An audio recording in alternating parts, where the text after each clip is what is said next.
આપણે આજે બધા છે ને ધ્યાન ભજન ભૂલતા જઈએ છીએ. મંદિરે જવું માણાને ગમતું નથી, માળા કરવી ગમતી નથી, પૂજા કરવી ગમતી નથી, ઈશ્વરનું 5-10 મિનિટ ધ્યાન કરવું ગમતું નથી, ઘરે દીવાબત્તી કરવા ગમતા નથી. ભાઈઓએ તો નક્કી જ કર્યું કે દીવાબત્તી કરવા એ બહેનોનો ધંધો. એ કેમ તો તમારે હું નકરા પોટલા રે વળ ખાવા એ જ તમારો ધંધો. આમાં જો ભજન ભોજન અને વિદ્યા આ ત્રણ જે કરે ને એને મળે, બીજાને કોઈને ભાગ ન મળે. તમારા પત્ની ભજન કરશે ને એને મળશે હુવાંગ, એમાં તમારો ભાગ નહીં પડે. પોતપોતાએ પોતે જ કરવું. પત્ની ખાઈ લે કંઈ તમારું પેટ ન ભરાઈ જાય, તમારે જ ખાવું પડે.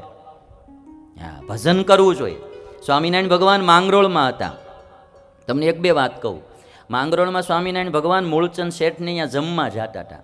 રસ્તામાં એક કબો વાણિયો ગાંડો થઈ ગયેલો. ત્યાં આમ ત્રાજવું લઈને ત્રાજવામાં ધૂળને કાંકરા રાખીને કે એ લઈ જાઓ કોઈ હાકર, લઈ જાઓ હાકર. ધૂળ નાખીને કે એ લઈ જાઓ લોટ, કે જોતો એટલો લોટ લઈ જાઓ. કે મૂળ ગાંડો ચહકી ગયેલું, તે ટોળું થઈ ગયેલું, કબા ગાંડાની ફરતું ટોળું થઈ ગયેલું. સ્વામિનારાયણ ભગવાને મૂળચંદ શેઠને પૂછ્યું કે આ શું થયું છે બધું? તો કહે છે કે આ અમારા ગામનો એક કબો વાણિયો ને ધંધામાં ખોટ ગઈ ને એમાં ગાંડો થઈ ગયો છે, એટલે ત્રાજવામાં ધૂળને કાંકરા લઈ લઈને કહે છે કે લઈ જાઓ હાકર. સ્વામિનારાયણ ભગવાને ત્યારે બહુ વાત એક સરસ કીધી. મહારાજ કે જે ભગવાન ન ભજે ને એ બધાય કબા ગાંડા જ છે. એ કે ભગવાન ન ભજે એ બધાય કબા ગાંડા છે. અને સ્વામિનારાયણ ભગવાન એકવાર વણથલીમાં બેઠા હતા. વણથલી જે આપણે કહીએ, કલ્યાણભાઈના ઘરે બેઠા હતા. બધા ગામડાના થોડાક ખેડૂત લોકો આવેલા, બધા બેઠા હતા. સ્વામિનારાયણ ભગવાન વાત કરતા હતા, એ ભગવાન ભજજો, ભક્તિ કરજો, કાલ મરી જાશો, જમના દૂધ મારી મારીને તોડી નાખશે, ભેગું કાંઈ નહીં આવે. તે એક ભાઈ ગામના ઊભા થઈને કે સ્વામિનારાયણ ભગવાન ભજવા છે પણ ખાવા દાણા કોણ દે? ખેતર જવું પડે, ખાવાના દાણા દ્યો ભગવાન ભજી. સ્વામિનારાયણ ભગવાન કલ્યાણભાઈને કે આ તમારી કોઠી, જે અનાજ ભરવાની ગામડામાં કોઠી આવે, આ કોઠીનું હાણું ખોલો. કલ્યાણભાઈ કે મહારાજ ગયા વર્ષે દુષ્કાળ પડ્યો તો કોઠી ખાલી છે. સ્વામિનારાયણ ભગવાન કે અમે કહીને કોઠી ખોલો. હાણું ખોલ્યું, બાજરાનો ધોધ બોલ્યો. સ્વામિનારાયણ ભગવાન કે લ્યો, જેને જેવી જોઈએ એટલો બાજરો લઈ જાઓ ને ભગવાન ભજો. તે બધા ગામના માણા શું કે એ સ્વામિનારાયણ તમે તો ભગવાન કેવો ગમે અહીંયા જ બાજરો કાઢો, અમારા જ ભગવાન ન ભજાય હોય. કે તમે ભગવાન કેવો ગમે જ બાજરો કાઢો, કે અમારે જ ભગવાન ન ભજાય. કે લ્યો સ્વામિનારાયણ ભગવાન કે હાણું કરી દો બંધ, સંતો આવે ને જમાડજો, ભક્તો આવે ને જમાડજો, જાઓ તમે ઢેફામ વળ ખાઓ. માણસને ભગવાન ભજવા ગમતા નથી. અને ભગવાન ભજવા હોય તો એને આ દુનિયામાં કાંઈ કમી નથી હો ટાણે ભાઈ. હા, તમને હું જો આમ એક દીમાં 10 રસોઈયું દેવા આવે. તમારે તો હજી કેરીની શરૂઆત થઈ હોય કે નથી, અમારે તો 3 મણ ઉલાળી ગયા આવડા બધા. અમારે તો બધેથી આવે, મુંબઈથી આવે, આમથી આવે, આમથી આવે, બધી પ્રકારનું આવે ભાઈ. લ્યો, એમ ભગવાન ભજવા હોય તો એક સેજે ટેન્શન નથી. પણ તો અહીંયા 40 વર્ષ મેળ ન પડ્યો હોય તો વાટ જોઈને બેઠો હોય કે હજી ક્યાંક ડાળે વળગી જાવ, અહીંયા ન આવે. લ્યો, 40 વર્ષ ઘણા કે ને આમ નીકળીએ તો ગયા સ્વામિનારાયણના લાડવા નીકળે. મેં ખાવા હોય તો આવો ને ખબર પડે કેટલી વિહે હો થાય.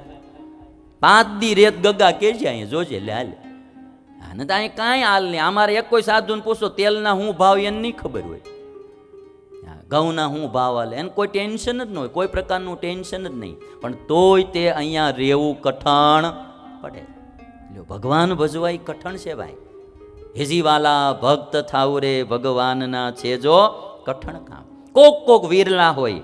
સ્વામિનારાયણ ભગવાન ગણોદ ગામમાં બેઠા હતા અને ખત્રી મુસ્લિમ ભક્ત અલ્લીભાઈ એનું નામ, અને સજ ધજ થઈને સોનેરી કપડાં પહેરી અને ગણોદ ગામની ભદ્રાવતીને કાંઠે આંબાવાડીમાં સ્વામિનારાયણ ભગવાન બેઠા. ત્યાં આવ્યા અલ્લીભાઈ. સ્વામિનારાયણ ભગવાને પૂછ્યું ખત્રી મુસ્લિમ અલ્લીભાઈને કે આ બધું શું? તો કે હું પરણવા જાઉં છું, મારા આજ લગ્ન છે ને પરણવા જાઉં છું. તે સ્વામિનારાયણ ભગવાન કે જાઓ ભાઈ, પરણો ભાઈ, પરણો. આ જીવને પરણવાનું પાછળ પડ્યું છે તો કોઈ ભગવાન ભજવા નવરો જ નથી. અલ્લીભાઈને કેવો સ્વામિનારાયણ ભગવાન વરાજો ત્યાર થઈને આવેલો પગે લાગવા. હા, સ્વામિનારાયણ ભગવાન કે લ્યો પરણવાનું વાંહે પડ્યું છે તો કોઈને ભગવાન ભજવા નવરાય જ ન જાઓ.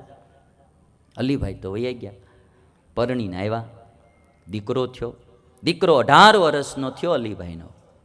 18 વર્ષના દીકરો થયો એટલે અલીભાઈ એટલું કીધું કે દીકરા, મેં તારી 18 વર્ષ સેવા કરી, પાળી પોષીને ખવડાવીને મોટો કર્યો.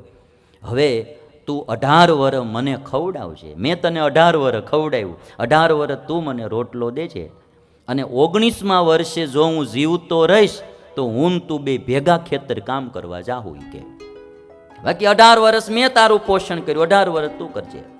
અને અલીભાઈએ કીધું કે વ્યવહારિક કોઈ કામ તું મને ન પૂછતો. અલીભાઈ વયા જાય મંદિરે, સ્વામિનારાયણ મંદિરે જઈને ભગવાન ભજે. અને 18 વર્ષ વ્યતીત થયા. બાજુમાં પાણીયા ગામ, જાળિયા ગામમાં રઘુવીર ચરણ સ્વામી સત્સંગ કરવા આવેલા. અલીભાઈ રોજ ત્યાં સત્સંગ કરવા માટે જાય, સ્વામી પાસે કથા સાંભળવા. અને 18મું વર્ષ પૂરું થયું, 19મા વર્ષનો પહેલો દિવસ વળતે દિવસે. અને અલીભાઈએ રઘુવીર ચરણ સ્વામીને એમ કીધું કે સ્વામી, કાલ હું કથા સાંભળવા નહીં આવું. સ્વામી કે કેમ? કાલ મારે કે ભગવાન સ્વામિનારાયણના ધામમાં જવાનું છે. હાજો હારો માણાઓ. અને અલીભાઈ ગામમાં આવીને બધાને કીધું ભગવાનની ધૂન કરો, આજ હું ભગવાનના ધામમાં જાઉં છું. બીજે દાડે ભગવાનનું ભજન કરતાં કરતાં આ મુસ્લિમ અલીભાઈ ભગવાનના ધામમાં જતા રહ્યા. આવા ભજન કરનારા છે આ દુનિયામાં ભાઈ. બહુ વ્યવહારના ઢવડા નો ઢવડ્યા કરવા. જો આ દુનિયામાં ગમે એટલું કરશું ને છેલ્લે અધૂરું જ રહેવાનું. હા, એ તમારે મારે બધાય સમજી રાખવું. મારે તો ભગવાનની દયાથી મારી માથે વ્યવહાર પહેલેથી આવ્યો જ નથી. આપણે પહેલાં ભણતા ને પછી અમારે સર્વમાં નિર્ગુણ સ્વામી ને બાલ સ્વામી બહુ સારું સંભાળે એટલે આપણે કાંઈ ટેન્શન નહીં. કથા કરી, ગુણગાન ગાઈ, ભગવાનના મજા કરી. બહુ ઢવડામાં અહીંયા કોઈનો વિકાસ થયો જ નથી. આ મારીને તમારી જેવા અબજો માણા દુનિયામાં આવ્યા ને ગયા. હજી અહીંયા આમનું આમ જ છે. અહીંયા હજી વિકાસ થયો જ નથી. હજી નહીતર હું તમને કહું કેટલું માણા દુનિયામાં આવીને વયું ગયું. આટલા બધાએ બળ કર્યો તો હવે આખી દુનિયા વિકસિત ન થઈ ગઈ હોવી જોઈએ. આ દુનિયાનો સ્વભાવ જ નાશવંત છે. અહીંયા તમે કંઈ પણ કરો એ નાશ જ થયા કરે. આમાં તમે વિકાસ કેટલો કરવાના? એટલે કરવું પડે છે, કરવું ઘટે એની ના હું નથી કહેતો, પણ હાર્યો થોડું ભગવાનનું ભજન કરવું. જે આપણા ઈષ્ટદેવ હોય. તમને બધાને મારે એટલું કહેવું છે કે જો એકવાર સવારે આખા દિવસમાં એકવાર ભગવાનના મંદિરે જાવું, 5-10 મિનિટ ત્યાં પ્રદક્ષિણા, માળા, દંડવત કરવા. બને તો સવારે થોડીક વાર તમારા ઘરમાં મંદિરે આગળ બેસી કે ભગવાનની પૂજા કરવી, કોઈ સત્શાસ્ત્રનું વાંચન કરવું, કોઈ સારી જેની કથા તમને ગમતી હોય, જે તમારા ધર્મગુરુ હોય, જે વક્તા તમને ગમતા હોય એની સારી કથા સાંભળવી.